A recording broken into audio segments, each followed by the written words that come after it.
Hey everyone, Jay Reale here at bodyboarding.com headquarters. We're going to talk today about channels. That's right, channels on the bottom of bodyboards is really the focus of modern bodyboard design in recent years, and there are a lot of different options out there. But bodyboards did not always have channels. The early days, the original boards did not have channels until the North Shore board came out. That was a Surecraft made board. That was the company that made them. And it was not a slick bottom board. This is pre-slick bottoms. And it was more of like a concave bottom than it was a channel system. Driven by top rider at the time, Jack the Ripper Lindholm, who's widely credited as the father of drop knee bodyboarding. And Jack rode the channel bottom, or the, I should say, concave bottom board with great success. But it was many years later before many of the brands started coming out with channel bottom boards. And when they initially came out, the two-channel board was the standard. And the two channels could range anywhere from just really wide sort of concaves on either side of the tail to what we call graduated channels, which is a channel that starts out narrow and goes out wide off the tail.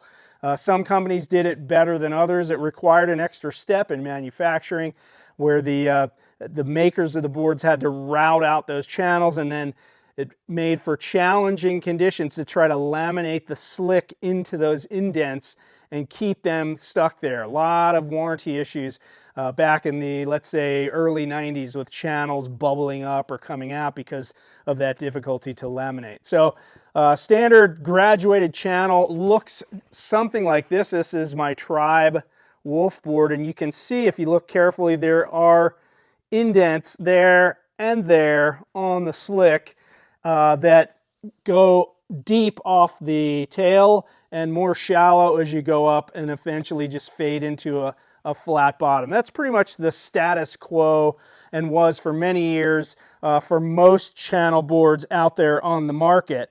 It works great. The idea behind a channel, if you don't know, is to basically funnel water through that channel. Now it does of course increase the surface area. When you start adding a curve to the bottom, you're adding more surface area to the board, which means that the water may in fact slow down slightly, which enhances control. So it'll tend to make the board, I'll say, suck onto the wave face a little more efficiently, so it gives you a little bit more control.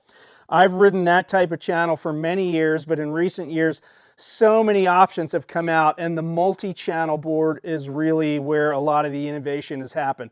Surfboards, of course, have had channels for many years, and some bodyboard brands, like Pride, to name one, has adopted some of the technologies from surfing. Single to double concave, which means as you come off the nose of the board, there is a single concave that splits off into two concaves off the tail of the board. I will say Science bodyboards has probably been the most prolific in terms of using different bottom contours to enhance the performance of their boards. This happens to be a Tanner McDaniel HSV, which is their hover vent system.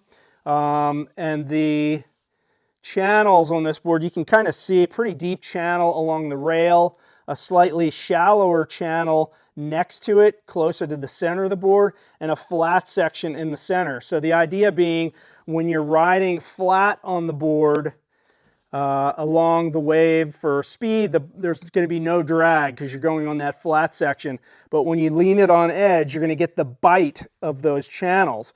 And of course, with these deeper channels, you have this ridge and this ridge to sort of bite into the wave face, so less chance of side slipping on the wave.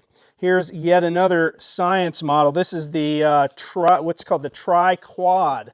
Why Tri-Quad? It is a crescent tail, but you have tri as in three crescents. You have this tiny one here, a big one there, number two, and a little one here. That's three crescent tails. So it is the Tri-Quad because it does have a quad channel system. Now this is a vent channel system. And what that is, it's short for venturi. If you know anything about hydrodynamics, the venturi effect says that if you take a wide body of water and narrow it, say a river going, downhill, and you narrow it, the water flow is going to speed up. So that's the impetus behind Mike Stewart designing this, venturi effect. So these channels on this particular board are wider and get narrower off the tail, which in theory, again, should accelerate the flow of water and perhaps speed up the board. That's the thought process on that. Here is yet another science board. This is the Warp. This has been a very interesting board that's come on the market. You can see that tail design right there. It has that pointy tail that sticks out and some very deep channels there, again, for bite on the wave face with the flat section in the middle. So all of this is designed for basically for speed and control. And what you get out of these multi-channel boards is a lot of directional stability. The board wants to go straight. So the idea is to design channels so that there is some of that, but also the ability to release it when you want to do a spin. So a lot of those channel systems we've been looking at have a flat section in the center, and the channels don't go all the way up to the nose, because when you're doing a spin, you're leaning your weight more on the nose of the board to get that flatter part that's going to spin more easily.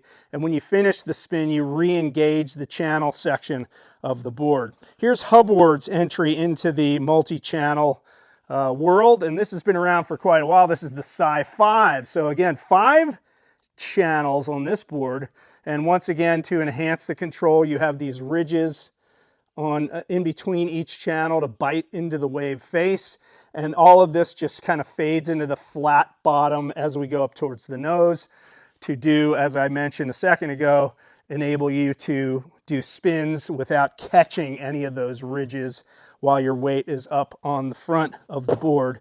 And of course, at Tribe, we also have our quad channel models, the Chief Pro Quad, the Hunter Pro Quad, and this is the Valkyrie, smaller quad channel setup on this board. You can see very subtle, the quad channel setup on this thing is designed to really enhance the control when you're riding off the tail, but provide a wide area of flat, so it's going to release nicely for spins and so forth.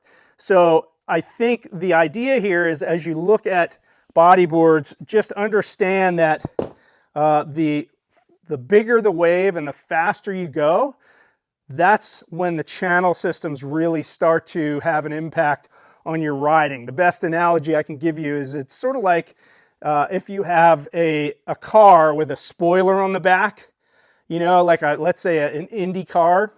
When you're driving 250 miles an hour around a racetrack, that spoiler on the back sucks you down onto the track. It really has an impact on how that car drives.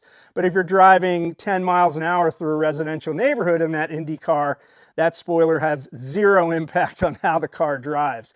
It's kind of the same when you get into these very detailed channel systems. Small waves, weak waves, it's not going to matter much if you have a multi-channel board, a 2-channel board, or a no-channel board, in my opinion. You're not going to see much difference.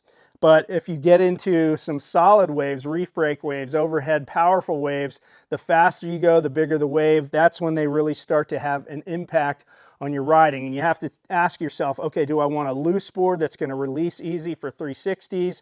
Or do I want something that's going to bite into the wave face and not slide out easily? Or do I want something in between? And that is how you can make your decision on what type of channel system you want. Drop knee riders may want, more of that bite in the wave face. Prone riders may want a little bit looser board. So make your decisions, do your research, and you can decide what type of channels will work the best for you. Maybe it's the old school classics, or maybe it's something newfangled, as they say. So we have all those options. Shop now, check it all out at ebodyboarding.com.